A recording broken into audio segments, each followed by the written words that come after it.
Welcome to Italics, television for the Italian American experience. I'm your host, Anthony Tamburri. This month, we're coming to you virtually from the Calander Institute. I'm here with three of my colleagues, Fred Gardefei, Distinguished Professor of Italian American Studies here at the City University of New York. We're also here with Dr. Joseph Schora, who is the Director of Academic and Cultural Programs here at the Calander Institute. And I should give him a shout out for having revived the Italian American Review, which now is a Class A journal in Italy. We're very happy for that. And also Dr. Donna Chirico, who is Professor of Psychology at York College and now occupies a very new position of faculty resident at the John D. Calander Italian American Institute. Let me ask you to think about some new approaches to Italian American studies, both in the humanities and the social sciences. I know we've had I guess we can say in the last 30 years, a plethora of books and articles that have come out that we really hadn't seen before. And let me ask you, Joe, first, because as director of the academic and cultural programs in these last at least 14 years that I've been here, we've presented so many new people and new books. Yeah, we've done that live at the Calander Institute, but also through a series of virtual interviews that we've done during the lockdown in the past year and couple of months. New approaches to Italian American studies is actually moving beyond Italian American studies. Italian Americans are tied to larger migrations in Europe, Latin America, Australia, et cetera.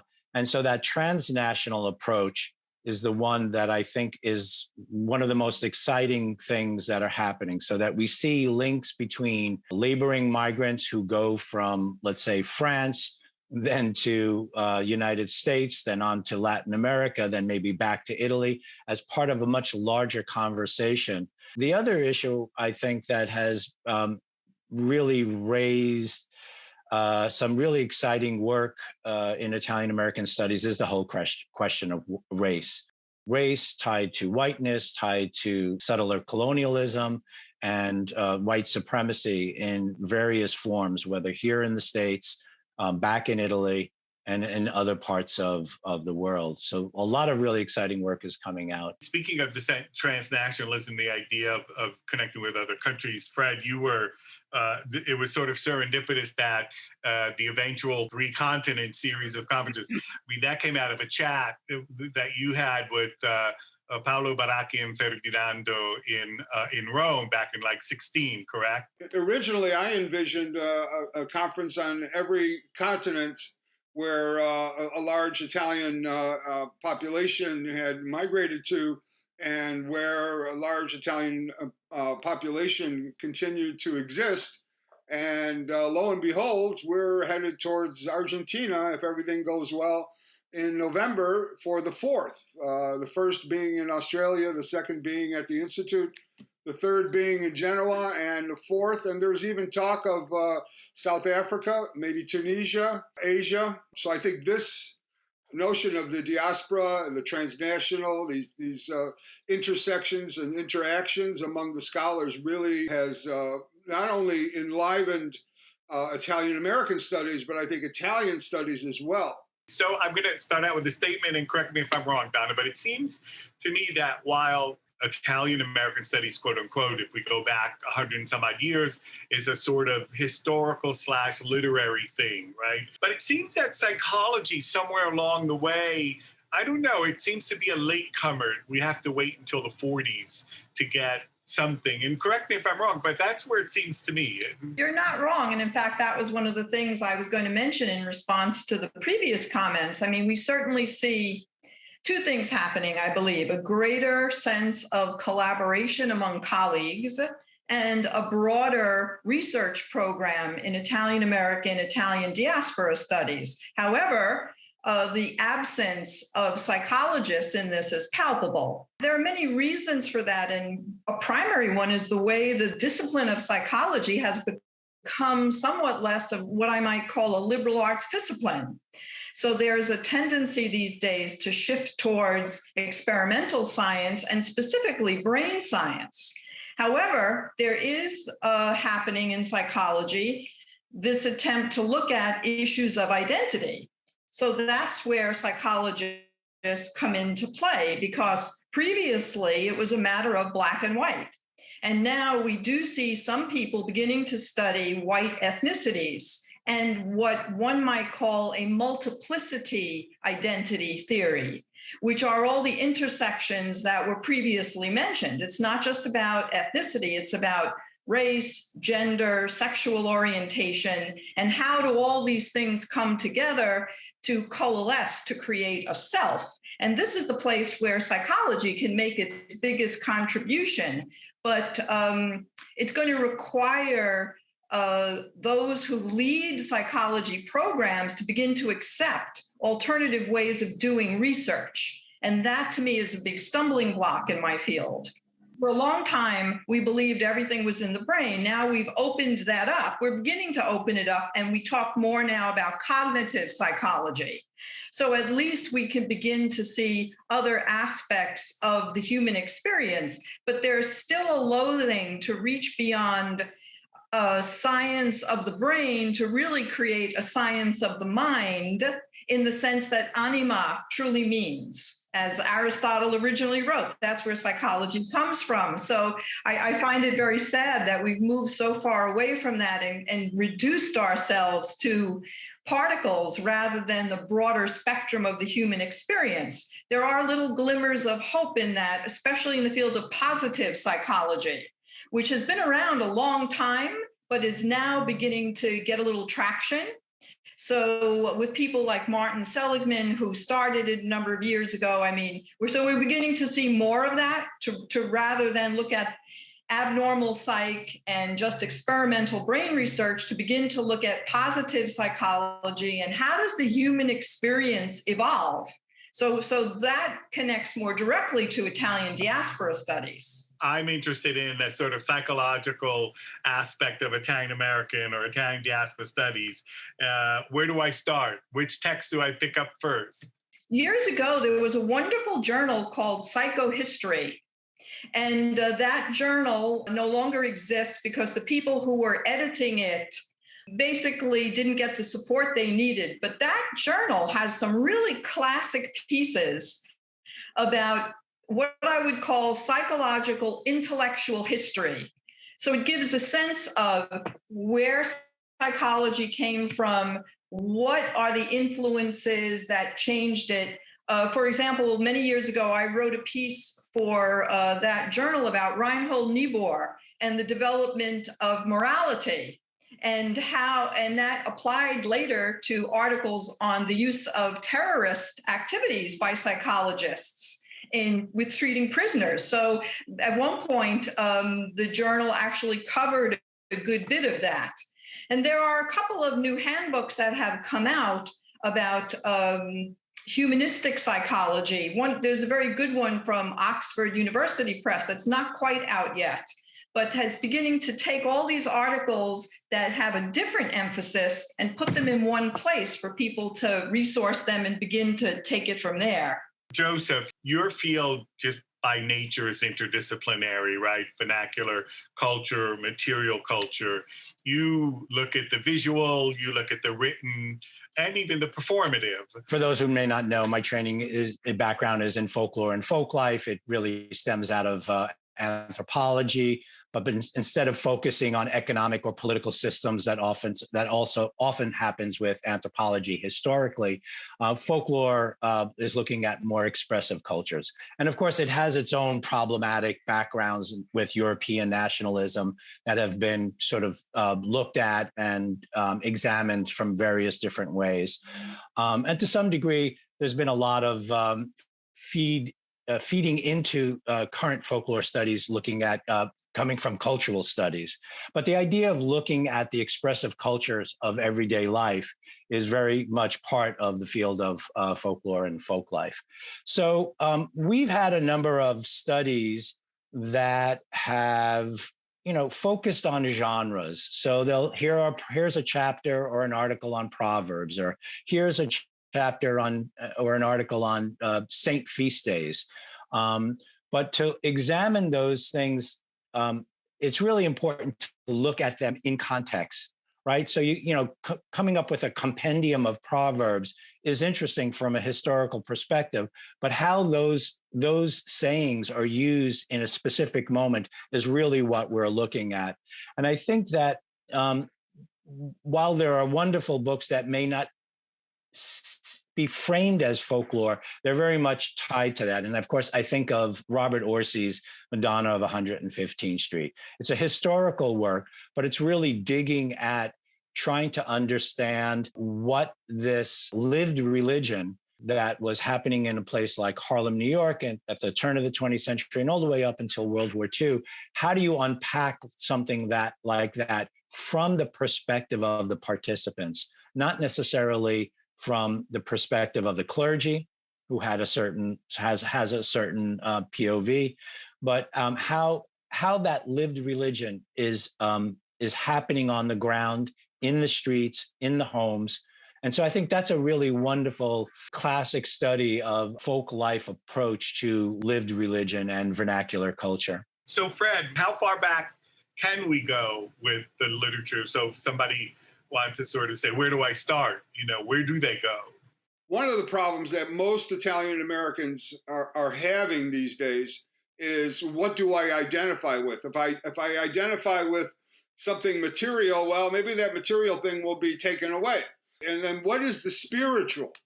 And to me, I've been working on this term called indigenuity, in which we use, the need to explore, the need to understand not just the self, but the other, and apply it to, where we come from. We don't, I would say most Italian American literature, they're like home movies. This is the way it was. It's not like that anymore. That's gone. But there's a whole new wave of Italian American writing that's coming, which began just a few years ago.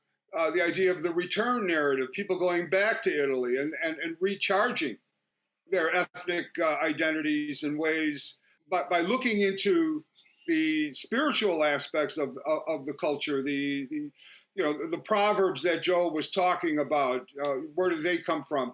The idea of, like, when I was a kid, my grandfather said to me, "Let your food be your medicine and your medicine be your food."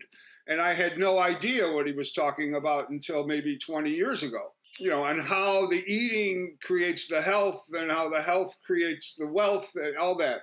And so I think what we'll find with, if you range over Italian American literature, is that there is this strong movement, even back then, to preserve that kind of indigenous knowledge. I mean, we talk about America being a country that has colonized indigenous people, but who did the colonizing? People who were once, maybe a generation or two or three or four back, indigenous people somewhere themselves. They moved, and if they understood that history of what it was like to be there, which is something Italian Americans seem to have just a total amnesia about, they would then better understand the people who are indigenous to this land.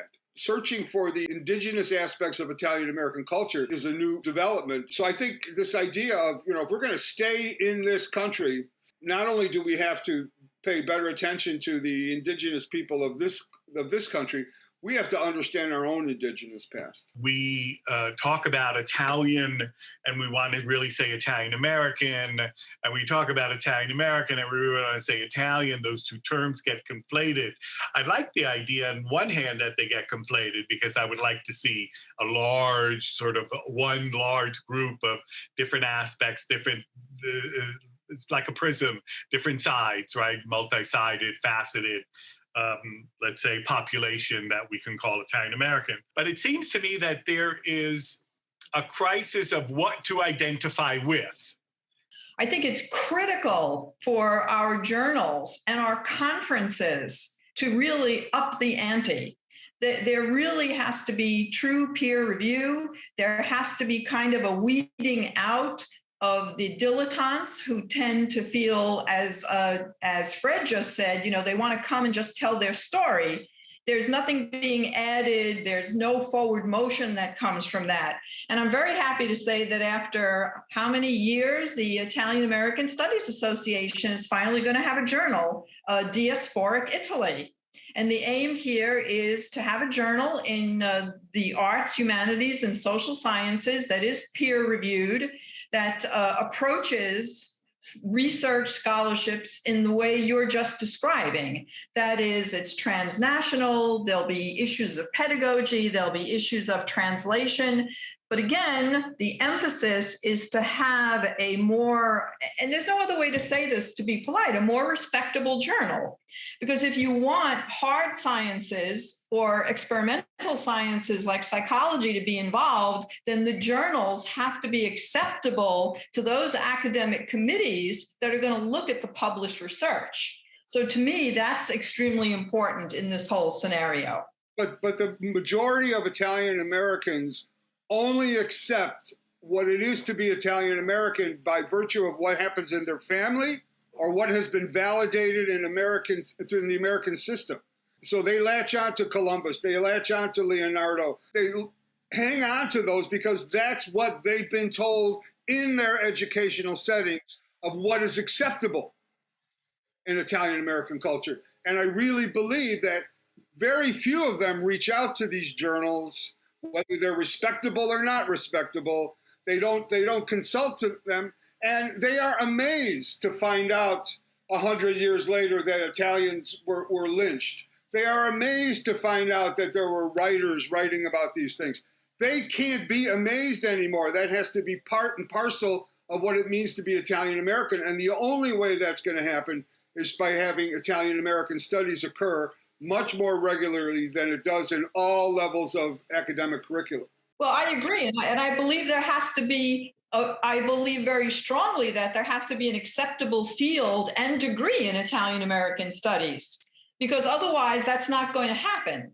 My attitude is Bob Viscusi should be just as much a household name as anybody you just mentioned, and he's not.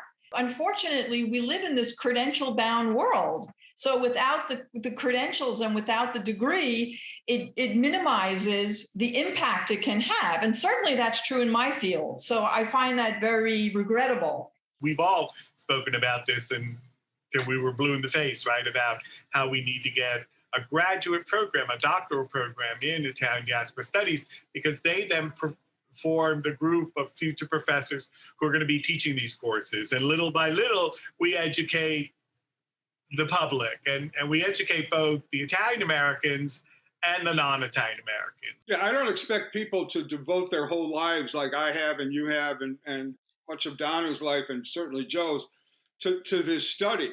But I would like to be able to pass a lot of this information along to people outside of my family. I mean, my family is given. They listen to me whether they have to or not because I make them listen to me.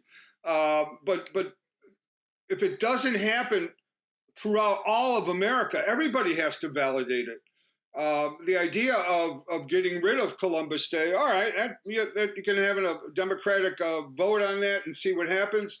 But people have to understand, why did Italian Americans get attached to Columbus? And by being attached to Columbus, what did they not pay attention to about their own culture that's being lost?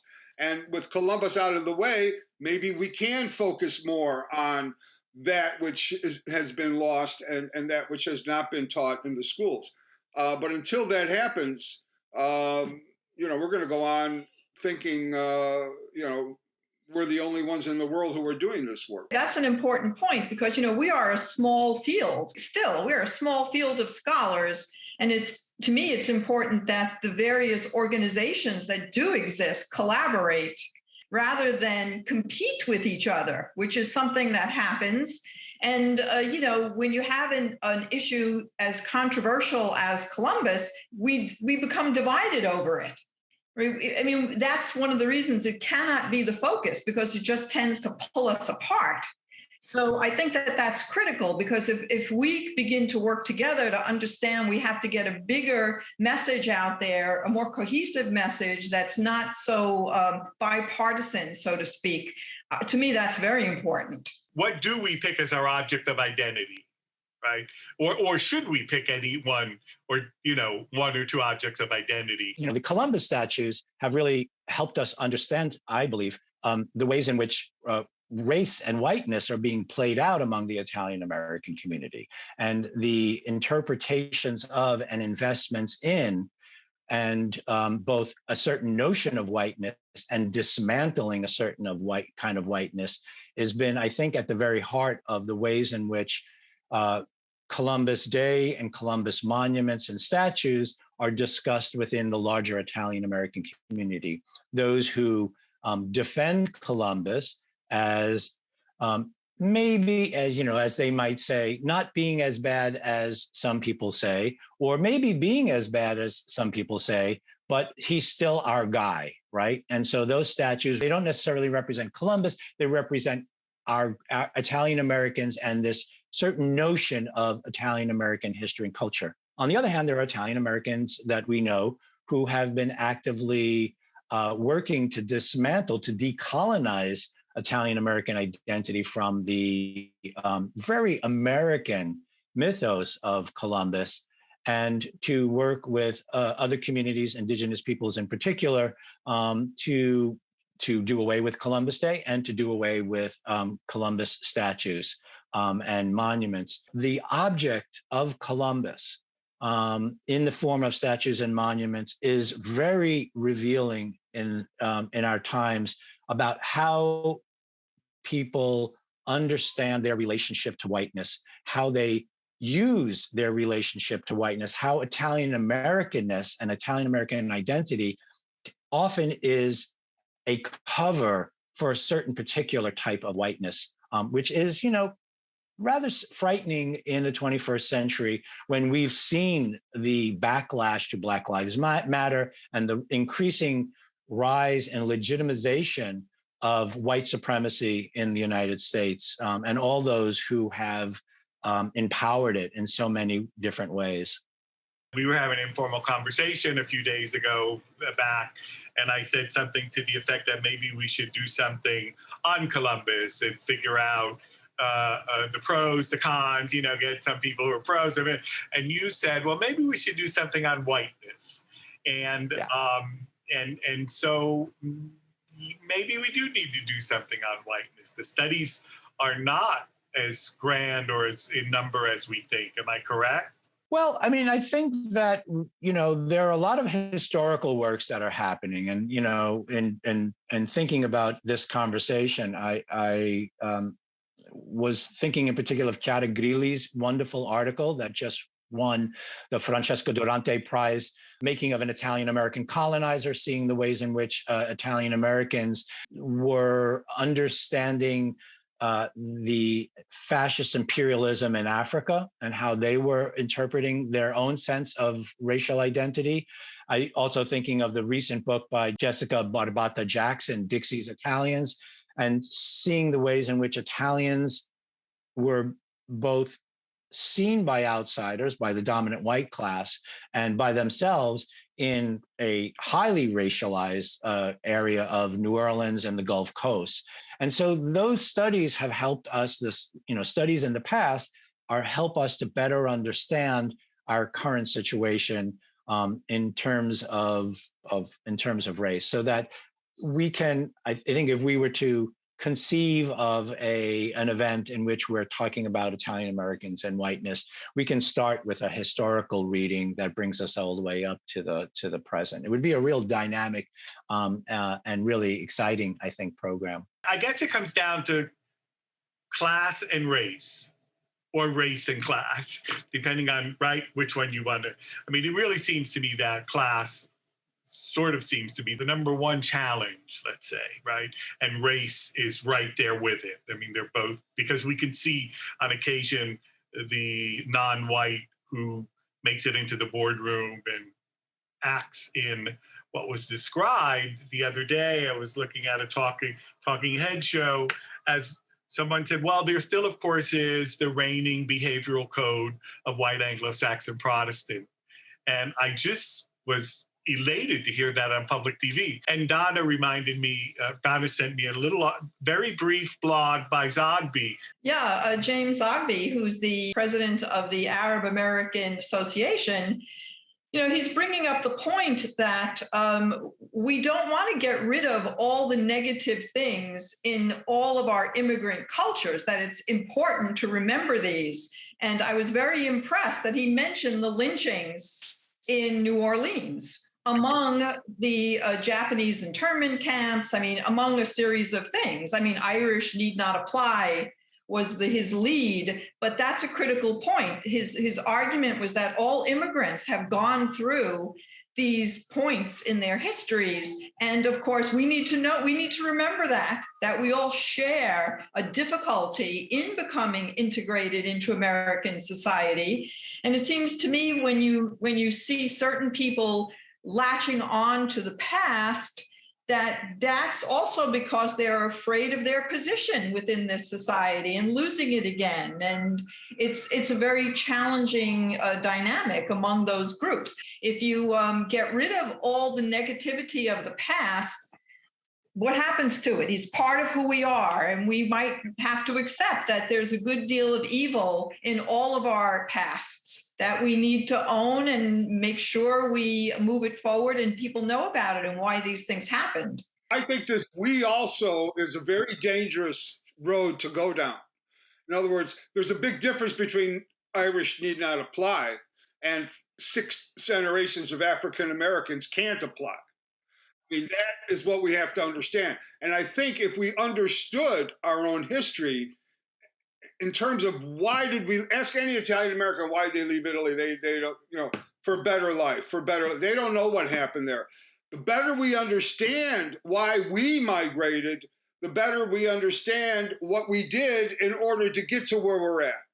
And to me, this sense of whiteness is much more important than the sense of class. Although when we do begin to understand class, then you'll see who are the people protesting some of the anti-defamation. It's not the people in the working class. They're not protesting. It's the people in the middle class. And the people in the middle class are often very much a part of the